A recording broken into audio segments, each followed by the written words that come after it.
100.9 and 107.7 Country and Community in Richland Center. Here's your Daily News Roundup. For Civic Media News, I'm Connie Fellman. The Waupaca County Fair starts today in Waiawega, but there won't be any horses on display. County fairs across Wisconsin are canceling exhibits and rescheduling equine events due to a highly contagious horse disease.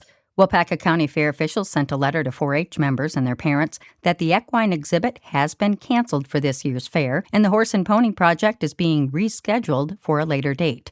Equine strangles is a highly infectious respiratory infection. At least one, maybe more, horses in Waupaca County has been exposed to a confirmed case in a neighboring county, according to fair officials. The Brown County Fair wrapped up last weekend. Fair organizers say there was no exposure to the horse disease among the animals at this year's event, but officials are urging all horse owners to closely monitor their animals for symptoms. If you suspect your horse has been exposed or is showing signs of illness, contact your veterinarian immediately to prevent further spread.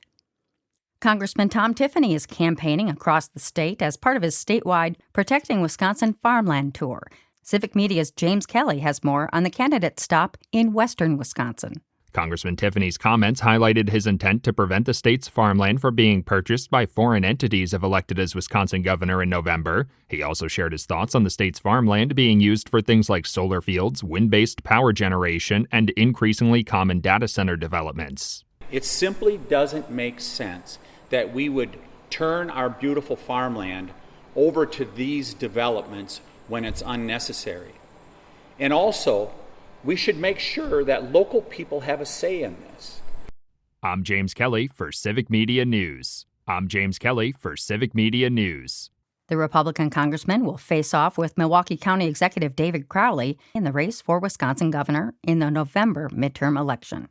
A teenager is seriously injured after a UTV rolled over in Grant County. Investigators say a teenage male driver and female teen passenger were operating the vehicle when the crash happened. Evidence shows it began to slide sideways while traveling down a hill, rolling over once and ejecting the driver. The teen male was taken to the hospital with life-threatening injuries before being flown to a hospital in Madison for emergency treatment. The female passenger was taken to the hospital with suspected injuries. As Civic Media's Maddie Schaefer tells us, UTV rollover crashes like the one in Grant County are on the rise across our state. The Wisconsin Department of Natural Resources is once again reminding riders to practice proper ATV and UTV safety as fatal crashes continue to be an issue across the state. So far this year, 29 people have died in ATV and UTV crashes in Wisconsin. The DNR says not wearing helmets and seatbelts are the primary factors in those fatal incidents, along with riders not completing a safety education course. According to DNR records, the top 3 types of fatal crashes this year have been rollovers, collisions with motor vehicles, and riders being ejected from the machine. DNR Off-Highway Vehicle Administrator Jacob Holzclaw says not every crash can be prevented, but wearing the proper safety equipment can greatly increase the chances of surviving one. For Civic Media News, I'm Maddie Schaefer.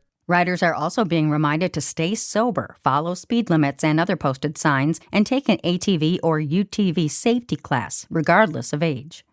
Charges have been upgraded to intentional homicide in a 2016 Shawano County death. 40-year-old James Radford pleaded not guilty last month to a reckless homicide charge in the death of his wife at their town of Fairbanks home. Prosecutors filed a new criminal complaint last week, changing the charge to first-degree intentional homicide. Court records show a preliminary hearing is set for this Friday. And that's your state news update. I'm Connie Fellman for Civic Media News.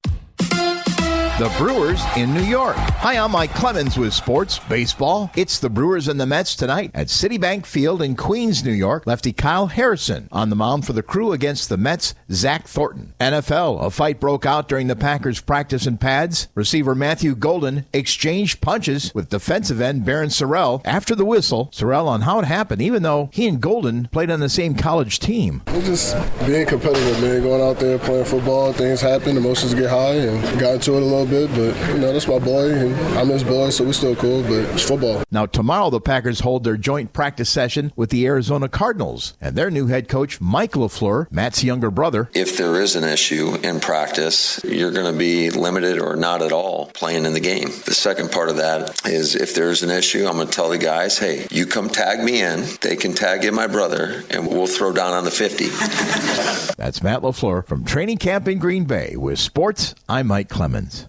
It is going to be partly cloudy today with a high in the low to mid 80s this afternoon. Tonight, scattered showers and thunderstorms are possible with a low dropping into the low to mid 60s. Tomorrow, mostly sunny, cooler and a bit less humid with a high in the low 80s. I'm meteorologist Sean Cable. That's your news roundup for Richland Center from WRCE and WRCO. Find more news anytime at WRCO.com and WRCE.FM. Subscribe to this podcast on Spotify, Apple, or wherever you find your podcasts.